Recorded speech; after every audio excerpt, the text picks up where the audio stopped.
Dr. Matthias Allard stood at the edge of the world, at least the world of medical science. His eyes, usually sharp and cold, gleamed with something that bordered on madness.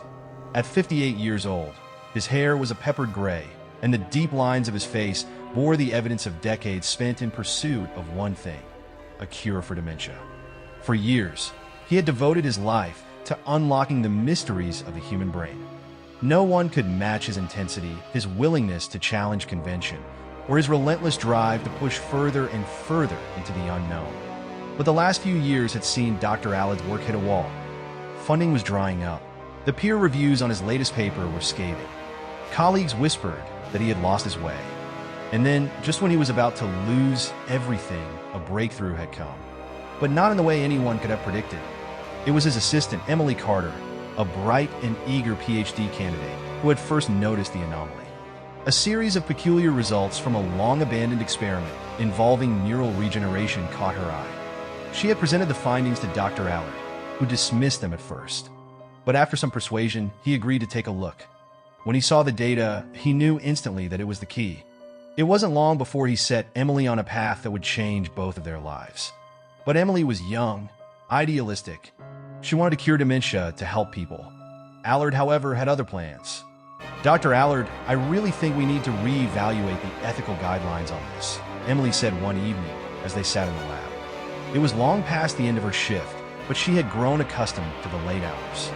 She stared at the test subject on the table, a small white rat, its skull surgically open to expose the intricate network of neurons beneath. Electrodes pulsed with a low hum, and the rat's twitching movements indicated the experiment was well underway.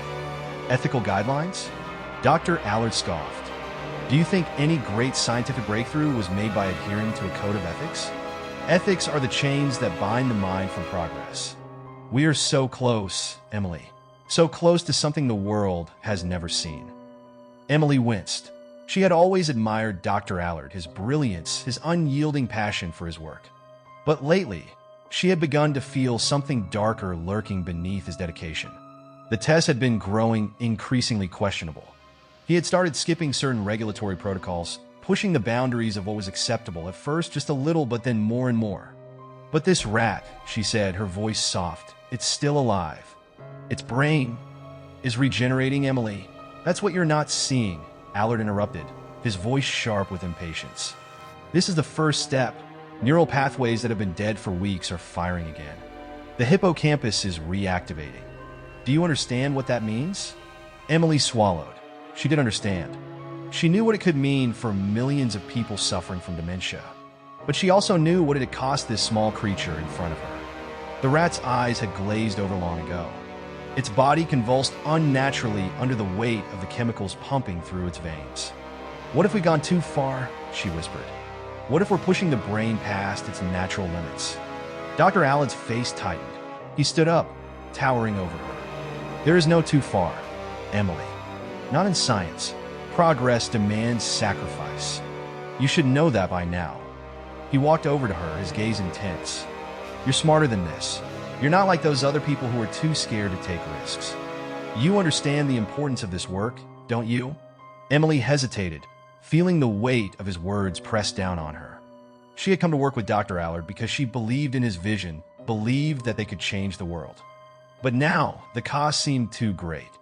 I understand, she said softly, not sure she was speaking the truth.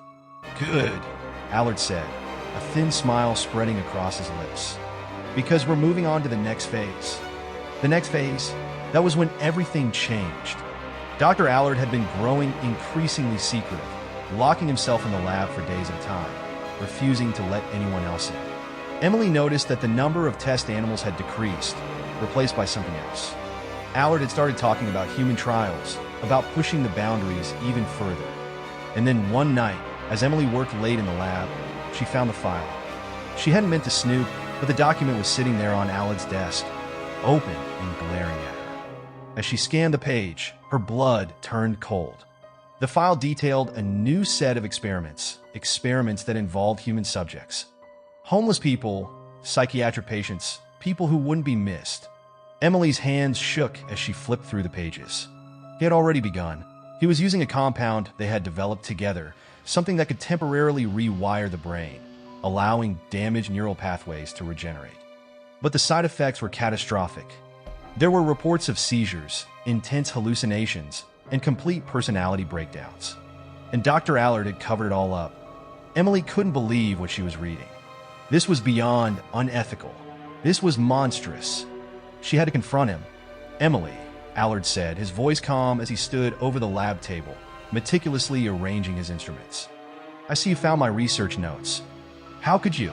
Emily demanded, her voice trembling with anger and fear. "These are people, Dr. Allard. You're experimenting on people without their consent. You've gone too far." Allard didn't flinch. He didn't even look at her. "These people are sacrifices for the greater good, Emily. Do you want to save lives? Or do you want to be remembered as someone who was too weak to do what was necessary?" "This is murder," she said, backing away from him. "No," Allard said, finally turning to face her. His eyes burned with a strange, manic light. "This is the future." Emily shook her head, horrified by the man standing in front of her. She had to get out. She had to expose him. But as she turned to leave, she felt a sharp pain in her neck. Her vision blurred, and she crumpled to the floor. When Emily awoke, she was strapped to a chair in the center of the lab. Bright lights blinded her, and she could hear the low hum of machinery around her.